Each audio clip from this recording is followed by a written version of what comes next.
Olá pessoal, tudo bem? Seja muito bem-vindo, excelente semana para você. Está no ar a partir de agora o nosso Alba Notícias dessa segunda-feira, dia 23 de maio.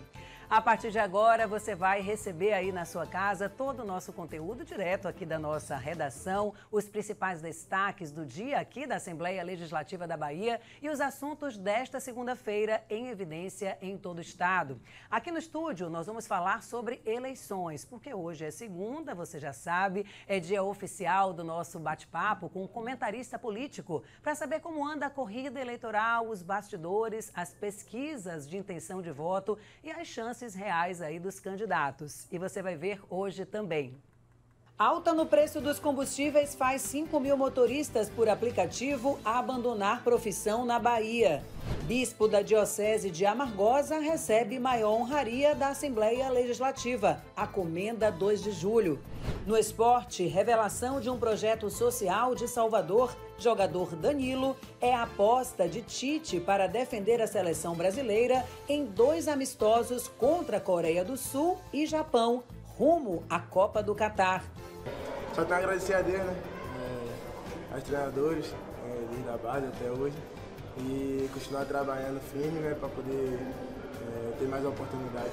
E Bahia de Todos os Fatos tem lançamento na Assembleia Legislativa. Publicação comenta os principais destaques das últimas décadas aqui no estado. Tudo isso agora no nosso Alba Notícias.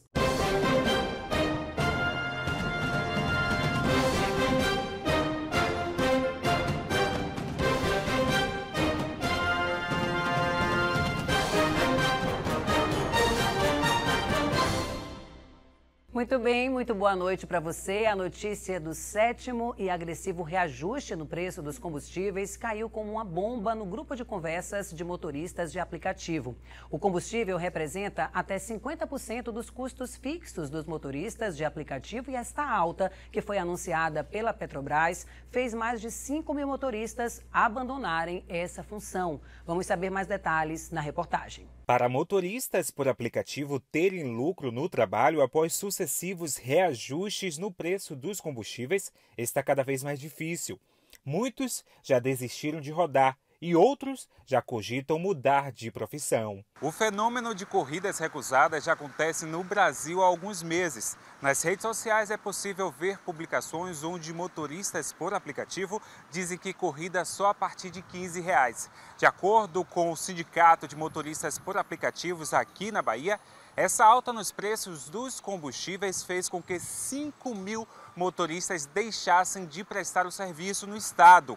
Quem fica diz que tem que trabalhar muito para tirar o lucro no fim do dia. A situação não está diferente para os taxistas. A Associação Geral da categoria no estado aponta que mais de 1.000 taxistas deixaram de rodar em todo o território baiano e tiveram que se reinventar. Vários taxistas deixaram de atuar na cidade de Salvador, né, como taxista pela dificuldade. O combustível eles aumentaram muito, né, vem aumentando de forma gradativa, sem nenhum controle do estado, sem nenhum controle do município, e com isso a categoria dos taxistas que sempre usou o combustível, né, para circular, tem sido uma das mais afetadas, né, com isso. Se tornou difícil para o taxista sobreviver, né? A gente prefere ficar parado, né, porque nesse momento que teve combustível, né, a gente prefere mais ficar parado, aguardando uma solicitação de algum cliente, alguma coisa assim, né? Para tentar minimizar os impactos dos constantes reajustes dos combustíveis, que segundo a Agência Nacional do Petróleo, a Bahia tem um preço médio para a gasolina comum de R$ 7,95 o litro, os aplicativos de transportes anunciaram o aumento dos valores repassados para os motoristas, mas a situação não chegou a se normalizar. Já os taxistas pedem um posto com taxas mais acessíveis para a categoria. O que eu acho que poderia ajudar seria um posto de combustível, né, específico para o taxista, para que o taxista que trabalha mesmo, que vive do táxi, ele possa ter esse diferencial no preço. Com isso, com certeza, melhoraria. Assistentes sociais de toda a Bahia se reuniram aqui na Alba com autoridades de diversos órgãos do Estado e parlamentares para discutir melhorias para a categoria. O evento ainda faz alusão ao Dia do Assistente Social, celebrado anualmente no dia 15 de maio. A história do serviço social no Brasil começou na década de 30. De lá para cá, os desafios só aumentaram. Em parceria com o deputado estadual petista Marcelino Galo, o Conselho Regional de Serviço Social se uniu para debater os desafios da profissão. Dia de debate, né? E de você trazer a pauta da valorização dessa categoria, que requer principalmente a questão salarial, né? A questão do enquadramento, que não tem a sombra com outras profissões, enfim, de outras políticas públicas que essa casa aqui tem condição. Que a gente elabora leis, possibilita um arcabouço jurídico que possibilite ao Executivo justamente praticar políticas que venham a assistir esse grande segmento de vulnerabilizados da nossa sociedade. Atualmente, a Bahia conta com 27 mil assistentes sociais inscritos no Conselho Regional de Serviço Social, que trabalham com o objetivo de orientar pessoas em situação de vulnerabilidade e promover bem-estar físico e psicológico.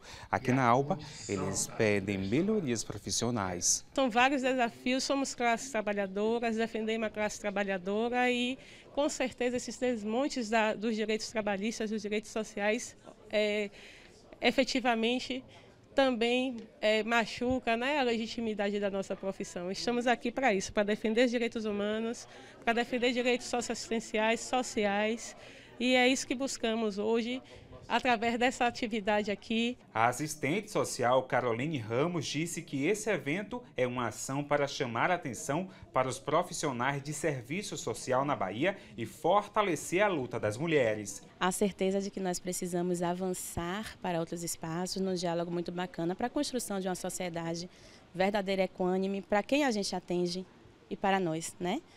Vindo de nós para nós, a gente vai conseguir trabalhar de uma maneira. E aí eu falo equânime de maneira proposital mesmo, porque eu não falo só de equidade, porque somos diferentes, né? Mas é tratar os diversos sujeitos de maneira diversa e diferente, como assim eles precisam, e elas também. Ainda com relação à saúde, entrou em vigor neste domingo a portaria do governo federal que encerra o estado de emergência em saúde pública causado pela Covid-19 aqui no país. A decisão foi assinada pelo ministro da Saúde, Marcelo Queiroga, e também entraria em vigor após 30 dias. Um período necessário para que estados e municípios se adequassem a esta nova realidade. Como justificativa para esta decisão, o Ministério da Saúde utilizou a melhora do quadro epidemiológico aqui no Brasil, a elevação, da cobertura vacinal da população e a capacidade de resposta e a assistência do SUS aos casos aí suspeitos e já confirmados. Já o uso emergencial de vacinas contra a Covid é válido por mais um ano, segundo a Anvisa, a Agência Nacional de Vigilância Sanitária. Essa semana, aqui no AN, nós iremos falar mais sobre este assunto, inclusive com o Conselho Regional de Saúde. Bom, você já sabe, hoje é segunda-feira, é dia de conversar de forma mais aprofundada sobre os últimos acontecimentos da política e a corrida dos candidatos rumo às eleições de outubro, que já se aproximam, né? Minha convidada de hoje é a experiente jornalista de política, apresentadora do Massa FM e da CBN Salvador. Está aqui com a gente hoje, Cíntia Kelly. Roda a vinheta.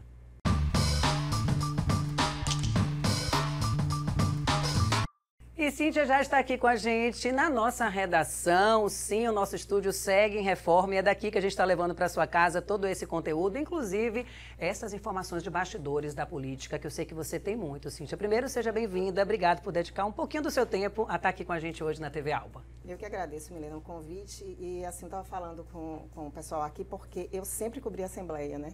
Desde o início da minha vida profissional no Jornal da Tarde, eu cobri a Assembleia. E depois de tanto tempo, voltar aqui para ser entrevistada, minha gente. Que bacana, que honra, então. É uma honra para mim. Para nós. Deixa eu te perguntar uma coisa. A gente estava conversando um pouquinho nos bastidores sobre essa possível terceira via. A gente teve ali a notícia, né, começando aí com esse cenário nacional.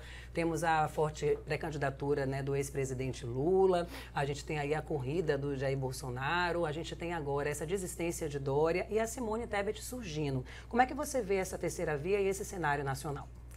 Eu confesso a você que eu não consigo enxergar essa terceira via de forma como as pessoas gostariam que a gente enxergasse. Eu acho que ela já nasce morta, digamos assim. E hoje, como você falou, João Dória foi obrigado a desistir da pré-candidatura. Não foi ele que decidiu isso, mas ele viu que ele não tinha espaço dentro do partido. E aí ele convocou a imprensa, meio-dia, para fazer aí um discurso, né, para dizer que estava realmente desistindo, que ele não tinha o apoio da cúpula do partido. E foram 12 minutos de discurso, ele falando, né, como foi que ele entrou na política, falou do pai, que era político, que foi caçado. É uma decepção, né, para ele, de tal partido? Para mim foi, porque eu não posso usar a palavra, né, exatamente, porque foi uma sujeirada isso que aconteceu, porque ele largou o governo de São Paulo. Né, ele participou de prévias, né, uma eleição interna do partido, e dentro do partido ele foi o eleito para disputar a presidência da República. Ele concorreu com Eduardo Leite, que foi governador do Rio Grande do Sul, que também deixou o cargo para nada, né? Então, assim, eu acho que é uma decepção muito grande, até porque se falava muito que Dória, sendo essa terceira via, ele ia entrar com tudo para falar que ele era o pai da vacina. Né? Lembrando que a vacina, né, contra a Covid veio primeiro em São Paulo, começou em São Paulo, e ele traria isso como um grande... a vacina seria o cabo eleitoral dele, né? E de repente aconteceu tudo isso. Porque não estava subindo ali nos dígitos, né? Não está. E assim, a pesquisa interna mostra que ele não cresce mais. Ele chegou ao teto máximo e Simone Tebet, que é senadora do MDB, ainda pode crescer. Além disso, a rejeição dele é o dobro da rejeição de Simone Tebet. Então, assim, é muito complicado realmente você levar uma candidatura dessa. Mas ficou muito claro, eu senti que ele se emocionou em alguns momentos nesse discurso, porque realmente, agora a questão é que eu vi muita gente falando, ele pagou porque ele traiu. Então ele está, de uma certa forma, muita gente interpretando como se tivesse sido traído pelo partido, né? Lembrando que quem apadrinhou Dória foi o Alckmin e ele traiu o Alckmin. Então, assim, é como se a vida estivesse dando... a conta chegou. A lei do retorno a lei fala. Do retorno. Mas eu acho que essa terceira via, ela não existe. Você só tem espaço, e não sou eu que digo, são as pesquisas que mostram isso para Lula e para Bolsonaro. Você vê uma candidatura aí de Ciro Gomes, que poderia ser essa tal terceira via, que também estagnou e está caindo. Ele chegou a estagnar e agora começa a cair. Até porque as pessoas não estão enxergando com bons olhos os ataques de Ciro a Lula. E é muito virulento, né? A forma como ele ataca.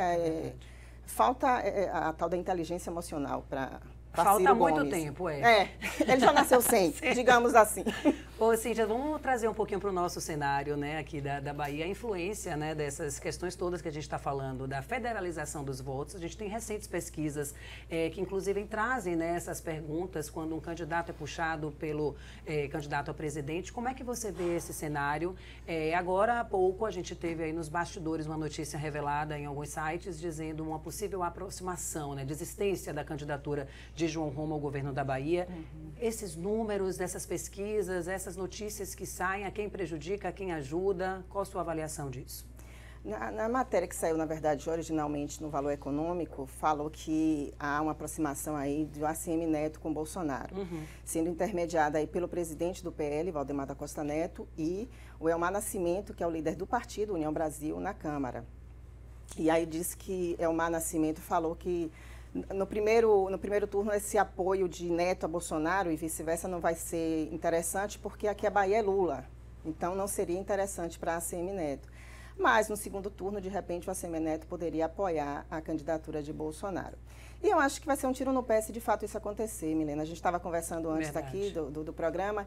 A gente tem percebido um voto casado Lula e ACM Neto, né? Então, assim, as pessoas que votam em Lula podem votar em ACM Neto. Então, se a ACM Neto, de alguma forma, vai se aliar a Bolsonaro, ele pode perder esse voto, né? Porque as pessoas que votam em Lula não vão votar num candidato que vai apoiar Bolsonaro. Então, se há essa jogada, se a Semineto de repente pediu de fato para Elmar intermediar isso, eu acho que, embora ele seja muito inteligente, a gente sabe disso, mas eu acho que pode ser um tiro no pé.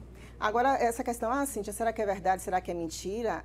No domingo, se eu não me engano, sábado ou domingo, o ACM Neto teve em Campo Formoso, que é a cidade de Elmar Nascimento, e ele falou que Elmar é um grande líder, que é uma pessoa que de fato está com ele. Confia. E aí eu me questiono, será que de fato o Neto pediu para Elmar fazer esse tipo de jogada? Se fez, volto a dizer, tirou no pé, até porque a oposição vem com esse discurso dizendo que Neto é o candidato de Bolsonaro. E se isso de fato acontecer, eu acho que ele perde quando muito. O nome dele está sozinho, o pré-candidato ACM Neto está muito bem nas pesquisas. Pois né? E se aliar a Bolsonaro, só ele vai perder. Apenas ele vai perder.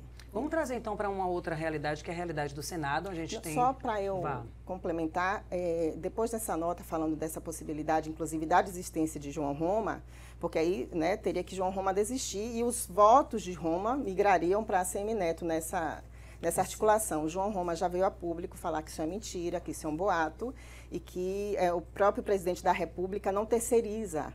Se ele quiser, de fato, pedir para que João Roma desista da candidatura, ele vai conversar com Roma, então Roma disse que é boato. Mas a oposição já está usando. Se você olhar as redes sociais aí dos oposicionistas, já está todo mundo dizendo que realmente Neto é o candidato de Bolsonaro. Já estão falando comigo que o nosso tempo está estourando, mas eu tenho que te fazer uma pergunta com relação ao Senado. A gente teve essa mudança lá na chapa do pré-candidato ACM Neto, Saiu João Leão, entrou o Cacá Leão, e os números ainda nas pesquisas aí feitas nos bastidores, a conversa ali, da Rádio Peão das eleições, parece que não há ainda um crescimento de Cacá. Otto segue na liderança. Qual a sua avaliação para essa corrida ao Senado, Cíntia? Eu acho muito complicado a gente falar, ainda tem um tempinho, né? A gente está numa pré-campanha, é bom lembrar, apesar de já estar nessa efervescência toda, a gente está na pré-campanha, mas eu acho que Otto Alencar, que já tem esses 8 anos de mandato, teve uma visibilidade por causa da CPI, da Covid, eu acho muito complicado para Cacá, está chegando agora. E também eu vi nessas andanças dele pelo interior, um Cacá ainda muito tímido. E eu percebo que as pessoas, ontem, no domingo, em Campo Formoso, o Neto apresentou o Cacá, ele tão efusivo, ACM Neto, e o povo, umas palminhas bem michurucas, assim. Eu não estou muito confiante nessa candidatura, mas volto a dizer, ainda tem um tempinho aí para o nome dele ser trabalhado. Se consolidar. Cíntia, muito obrigada pelas informações. Como você disse, está na pré-campanha ainda, então a gente vai ter tempo desse reencontro até chegarem as eleições para a gente bater mais um papo e aprender um pouco mais aqui com sua expertise política. Obrigada. Eu que agradeço, Milena. Muito obrigada. Bom, a gente vai para um breve intervalo e a seguir você vai ver que bispo da Igreja Católica em Amargosa é homenageado com a Comenda 2 de Julho, a maior honraria aqui da Casa Legislativa. E tem também a história do baiano Danilo, uma das escolhas de Tite para defender a seleção brasileira em amistosos rumo à Copa do Mundo do Catar. O jogador iniciou sua carreira em um projeto social no bairro de Fazenda Coutos, aqui em Salvador. Eu volto já já.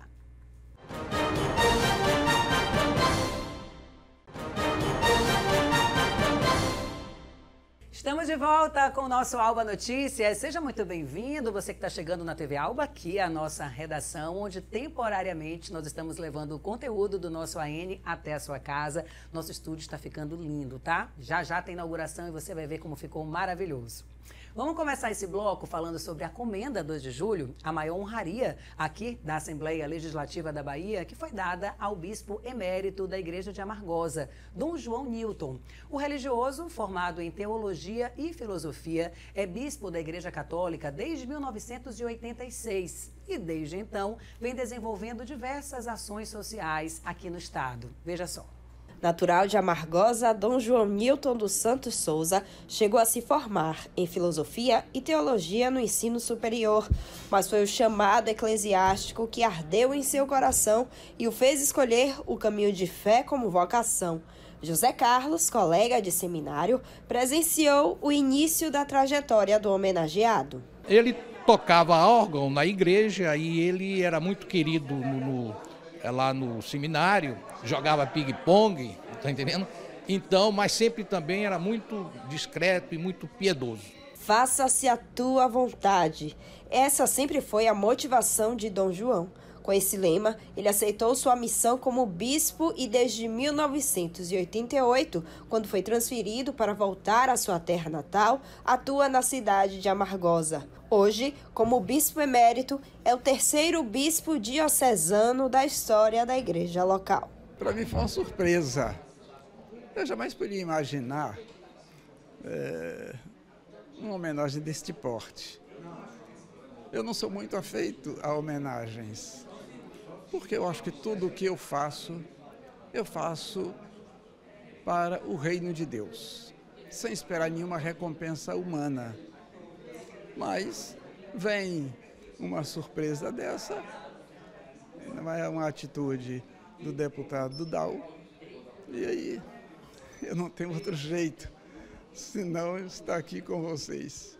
Parte dos mais de 600 mil fiéis dos 27 municípios que já estiveram sob a liderança católica de Dom João Newton prestigiaram a concessão da Comenda 2 de Julho na Assembleia Legislativa da Bahia. Um dos fiéis foi o proponente da sessão, o deputado Dal. Eu posso dizer que o conheço desde que nasci, porque participou ativamente da minha vida, desde o meu batizado ao meu casamento, a todos os momentos da minha vida. E para mim é uma alegria muito grande poder estar prestando essa homenagem hoje a um homem que dedicou e dedica a sua vida a cuidar das pessoas, a cuidar da parte espiritual, a cuidar da parte psicológica. Dom João Newton é um ser iluminado que eu tenho certeza que contribuiu e que contribuirá muito com a nossa querida Bahia. Creio que ele está muito feliz com essa homenagem aqui na Alba hoje e todos nós amargosenses. Com certeza é uma grande satisfação poder fazer uma homenagem em vida. É um ser de luz, é um ser ímpar para a nossa terra, não só para Amargosa, mas eu acho que para todo o universo. Com mais de 53 anos no ofício eclesiástico, aos 78 anos de idade, Dom João Newton já reduziu algumas de suas atividades em Amargosa, mas recebeu nessa sexta-feira a Comenda 2 de Julho, a mais alta honraria da casa.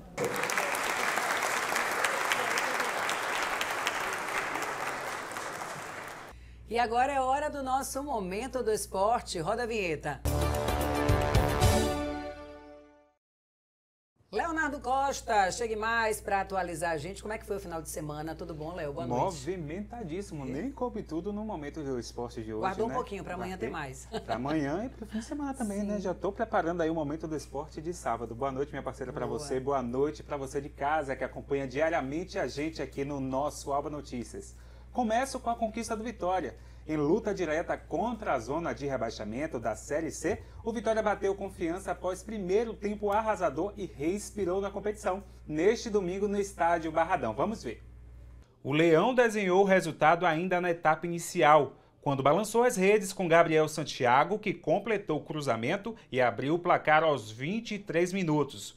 4 minutos depois, foi a vez de Rafinha marcar, em levantamento na área de Alemão. Do outro lado, o Confiança teve dificuldade para criar e não levou perigo ao gol de Lucas Arcanjo. No fim, o time sergipano ainda acabou sofrendo o terceiro gol do Leão, o segundo de Rafinha. Final, Vitória 3, Confiança 0. O baiano Danilo, atual jogador do Palmeiras, é um dos convocados de Tite para disputar 2 amistosos pela seleção brasileira rumo à Copa do Mundo do Catar. A estreia do soteropolitano, que começou no time de Fazenda Coutos, bairro popular daqui de Salvador, será no dia 2 de junho contra a Coreia do Sul. Um sonho de criança que teve total apoio do pai coruja. Danilo queria ser jogador de futebol. Seu Lorival via lá atrás uma perspectiva para o filho, o futuro jogador.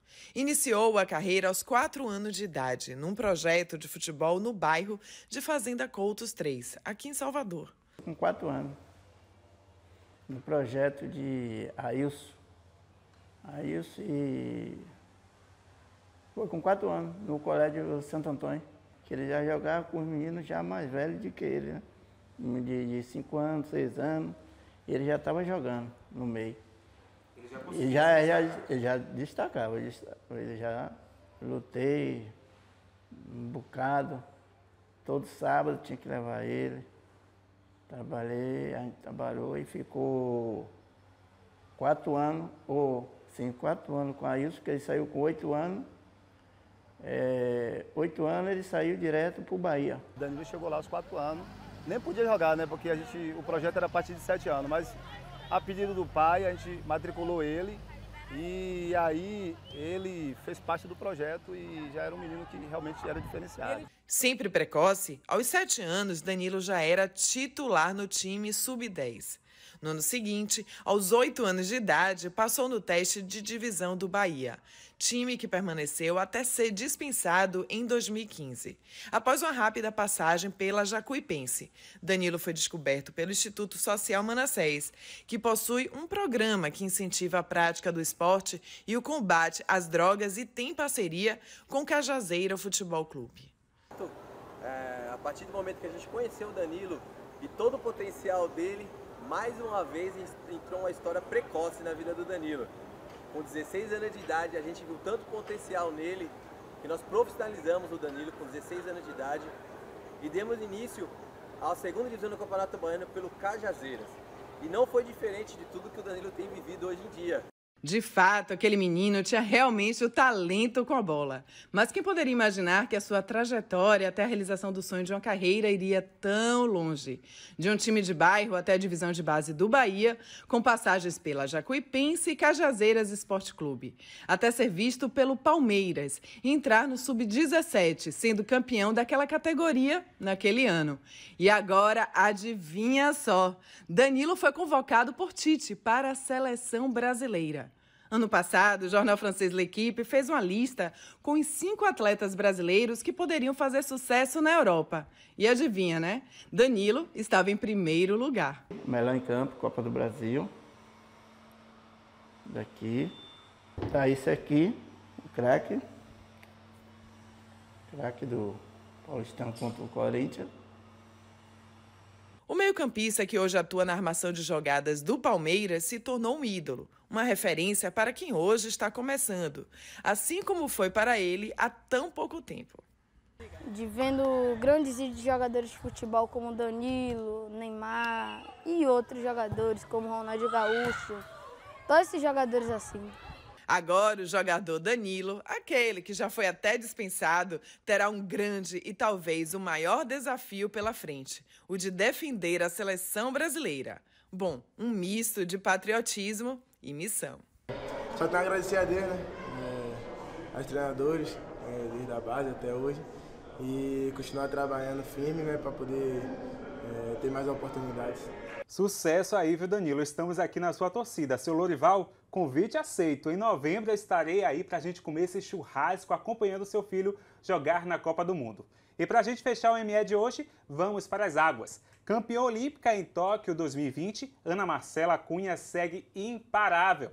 Durante este final de semana, a baiana faturou 2 medalhas de ouro no Aberto da Espanha de águas abertas. Ana Marcela segue sua preparação para o Campeonato Mundial, marcado para começar no final de junho, na Hungria. A baiana já possui 5 medalhas de ouro em mundiais, sendo 4 em 25 quilômetros e 1 em 5 quilômetros. Amanhã, Milena, tô de volta, viu? Tem muita coisa essa semana, viu? Graças a Deus. É muito bacana saber, né, desse desenvolvimento de Ana Marcela. Ela que é especialista, né, nesse tipo de prova de mar aberto. Ela aqui, novinha, eu me lembro, ela já premiada nessa travessia aqui da Baía de Todos os Santos. E que bom que ela segue aí ganhando o mundo e esse ano a gente vai ter mais motivo também para a Copa do Mundo, né? Agora, Danilo, aí vamos torcer para você ficou ele no Boca de Siri, não falou desse convite do churrasco para assistir o jogo. Depende agora dele participar dessas seletivas aí e seguir para o... Vai dar certo, vai dar certo. Obrigada, viu, Léo, pelas informações. Como você faz, né? Torcer, cruzar os dedos, Até amanhã, gente. Mili. Até amanhã. Olha só, vamos de notícia. As matrículas dos contemplados para os cursos do programa Universidade para Todos foram prorrogadas até a próxima sexta-feira, dia 27 de maio. No total, são 15 mil vagas destinadas ao fortalecimento das aprendizagens e à preparação dos estudantes para o acesso ao ensino superior. Chegou a hora de você conferir essa e também outras notícias. É aqui mesmo, tá? Direto da redação. Já está tudo pronto com a minha colega Ila. Ila Saveira, traz pra gente as notícias, por favor. Tudo bom, Ila? Oi, Milena, é isso mesmo. Os interessados em realizar a inscrição devem acessar o site escolas.educação.ba.gov.br. As vagas foram destinadas aos estudantes que estiverem regularmente matriculados no terceiro ano do ensino médio regular nas redes estadual ou municipais, ou suas modalidades correspondentes, ou ainda no quarto ano da educação profissional integrada ao ensino médio, das redes estadual ou municipais, entre outros. E agora um assunto que vem preocupando o bolso dos brasileiros. O preço médio do diesel no Brasil teve nova alta na última semana, entre 15 a 21 de maio, e chegou a R$ 6,94. O valor é o maior em 18 anos desde 2004 e superou o recorde anterior de R$ 6,48 registrado no balanço da semana entre 8 a 14 de maio deste ano. Os dados são da Agência Nacional do Petróleo, Gás Natural e Biocombustíveis. É isso. Voltamos com você, Milena. Muito obrigada, Ila, pelas informações. E olha só, na manhã desta segunda-feira, o saguão Nestor Duarte ficou lotado de autoridades para o lançamento da terceira edição do livro Bahia de Todos os Fatos, Cenas da Vida Republicana, de 1989 a 1991. A obra foi produzida na gestão do ex-presidente aqui da ALBA, deputado estadual Nelson Leal, mas, devido à pandemia, foi lançada somente agora. Veja como foi.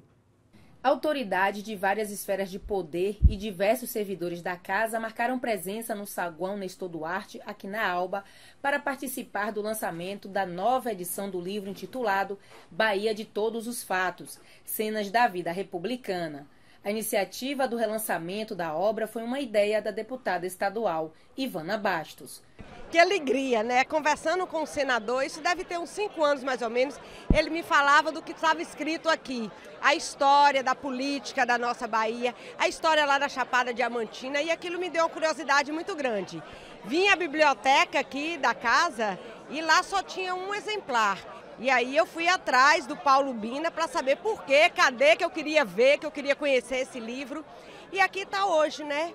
Veio a pandemia, nós ficamos 2 anos aí com essa caixinha de surpresas guardada. Então hoje eu estou muito feliz. A primeira edição desta obra foi lançada há 25 anos e idealizada pelo senador Otto Alencar, que na época, como presidente da Assembleia Legislativa da Bahia, montou uma comissão especial de historiadores para compor o livro contendo informações de cunho político, econômico e cultural. Isso contribuiu muito para que eu pudesse conhecer de perto os detalhes do que aconteceu, dos governadores, dos presidentes da República, dos regimes que o Brasil atravessou, regime democrático, regime ditatorial também, do golpe militar de 64.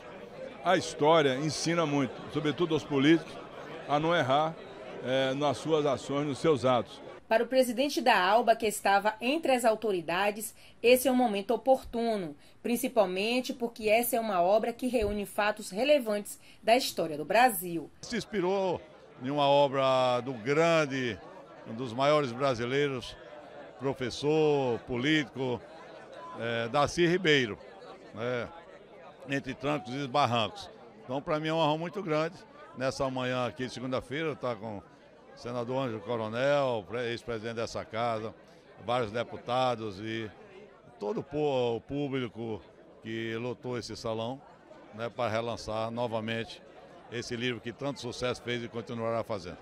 Parabenizar todos os envolvidos, né? Porque o livro, gente, é realmente espetacular. Essa história aqui registrada, poucas pessoas sabem que surgiu lá quando o nosso atual senador Otto Alencar era presidente aqui da casa, mais precisamente em 1997. O que é que tem nesse livro? Recortes, gravuras, notícias daquela época que constroem a nossa história. E vale a pena a leitura. Parabenizar novamente esse selo, né, tão importante aqui para casa, que é o ALBA Cultural, que tem mais de 350 livros publicados. E o resultado é isso daqui. A capa também está lindíssima, tem caricaturas aí de figuras importantes da nossa política, desse cenário baiano.